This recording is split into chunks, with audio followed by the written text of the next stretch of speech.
So if we want to find out how many calories of heat energy are in this potato chip, we can set it on fire. This is going to cause it to release heat energy to the water that's in the container above it. The water is going to absorb this heat energy and its temperature is going to rise as a result. So if we find out how much the temperature of the water rose, we can calculate how much heat energy it absorbed. This is important because it should be the same amount that the potato chip released.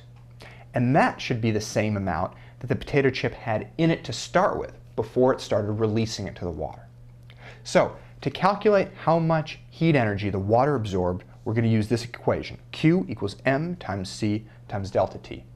So if we're going to do some math, we need some numbers. If you've done this experiment yourself in lab, you should have your own numbers, data that you recorded during the experiment. But for these problems here, we use some numbers that I came up with. So let's say that in our container we have 150 milliliters of water.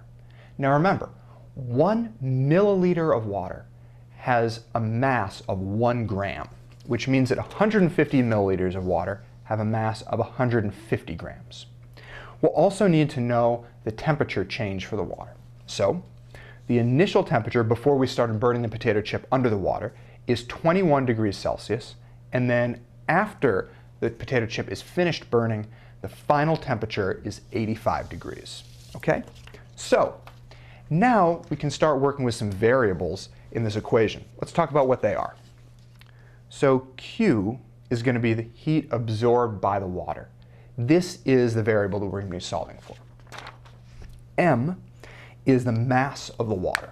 And we know that, it's right up here, 150 grams. Remember, it's 150 grams because 1 milliliter of water has a mass of 1 gram, so 150 milliliters has a mass of 150 grams.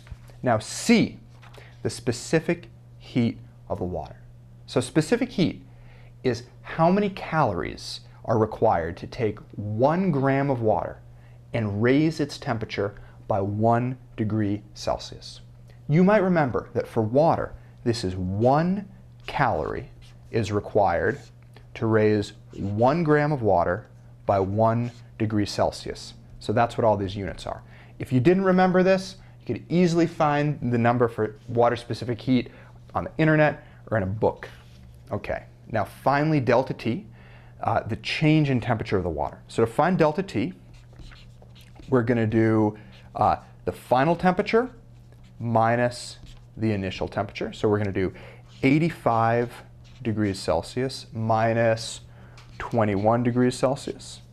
And that's going to give us 64 degrees Celsius for our delta T.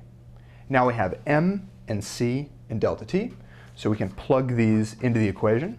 We'll do Q equals M, 150 grams, times C, 1 calorie over grams times degrees Celsius, times delta T, which is 64 degrees Celsius. I'm just going to clean some stuff up here so we can have this at the top. So here's our equation. To find Q, all we have to do is multiply through this. It's going to be 150 times 1 times 64, and that is going to give us 9,600. What are the units going to be? Let's look at what cancels out. We have grams up here, grams down there, so they cancel. Degrees Celsius here, degrees Celsius up there, leaving us with calories. This is going to be 9,600 calories. Now, we're not quite done though, because we don't have the right units. These calories here, the answer to this question, these are a different kind of calories than the calories in food. In fact, there are 1,000 of these kind of calories in 1 food calorie. Okay? 1,000 calories of these in 1 food calorie. We can also call a food calorie a kilocalorie, and that kind of makes sense because kilo means 1,000, so we have 1,000 of these in 1 of these. Now, just to make things super confusing, if you spell the word calorie with an uppercase C, you're talking about kilocalories or food calories, which means that a calorie with an uppercase C has 1,000 lowercase c calories in it. So anyway, we're going to have to be converting from these kind of calories into this food calorie. I usually just call this a kilocalorie, so it's not too confusing with upper or lowercase c. Now, we can take this relationship, 1,000 little c calories to 1 kilocalorie, and use that to write two conversion factors, 1 kilocalorie over 1,000 calories, or we can just flip it. So, which of these are we going to want to use? We're starting with 9,600 little c calories, and we're going to want to use the conversion factor that is going to get rid of calories. So calories is on the top here. We want to use a conversion factor that's going to have calories on the bottom. So we're going to use this one. Now we multiply them together, and we'll do 9,000 times 1 divided by 1,000. Calories on top, calories on the bottom. They cancel out, and we're going to end up with 9.6 kilocalories, also known as food calories, or capital C calories. So 9.6 kilocalories of heat energy are in that potato chip. Now, this might be all the math that you need to do to find out that 9.6 food calories are in that potato chip. But just in case, we're going to go through and do a little bit more math. First, we're going to find out how many calories per gram are in the potato chip. Then we're going to calculate how many calories per serving. And then we're going to compare our answer to the answer on the back of the potato chip package. And we're going to use percent error to figure out how close we were, or how far off we were. So we found out that there are 9.6 food calories, also known as kilocalories, in that potato chip. Now you might be asked to convert this number into joules. I'm not going to show how to do that here because there are many videos you can find for how to convert between calories and joules. The first thing we're going to do here is we are going to calculate how many calories per gram are in this potato chip. So we know how many calories in the potato chip, 9.6. We will need to find out the mass of the potato chip. Let's say that I weighed it ahead of time and found out that its mass is 1.75 grams. So now all we're going to do is 9.6 calories divided by its mass, 1.75 grams. I'm going to do this math. I'm going to round it two significant figures, and I'm going to get 5.5 calories per gram. Now, I can take this information, calories per gram, let me move this up here, and I can use this to calculate the calories per serving.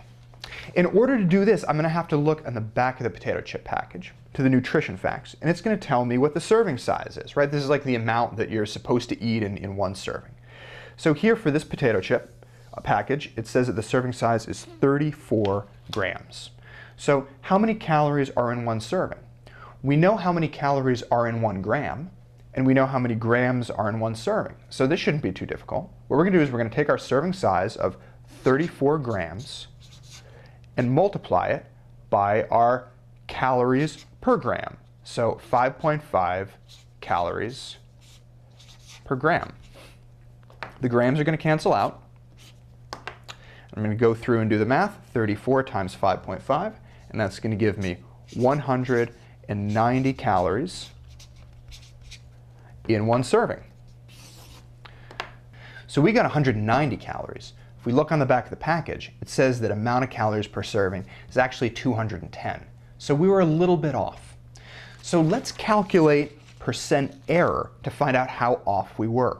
To do this, we're going to take the actual value and subtract the measured value and divide all of that by the actual value. So here's what we're going to do. Going to take the actual value, which is a number that's actually on the back of the package. That's going to be 210. I'm not going to use units here just because it's a pain. 210 minus the measured value, 190. I'm going to take the absolute value of that and divide it again by the actual value, which is 210.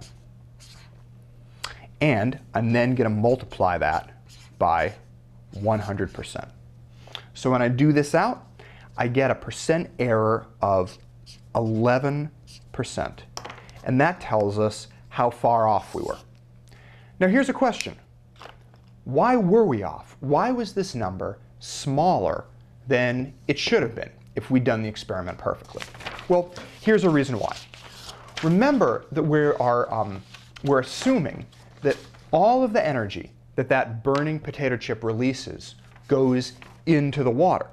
So that if we measure the amount of heat energy that the water has absorbed, we're also measuring all the amount of heat energy that the potato chip released. But that's not true, and here's why. Here's our potato chip burning. The heat energy represented by these arrows doesn't just go into the water, right? It's also warming the air around it. So, not all the heat gets absorbed by the water. Only some of it does. So that's why our number, why the number that we got from the experiment was smaller and a little bit off from the actual number of calories that are in that potato chip.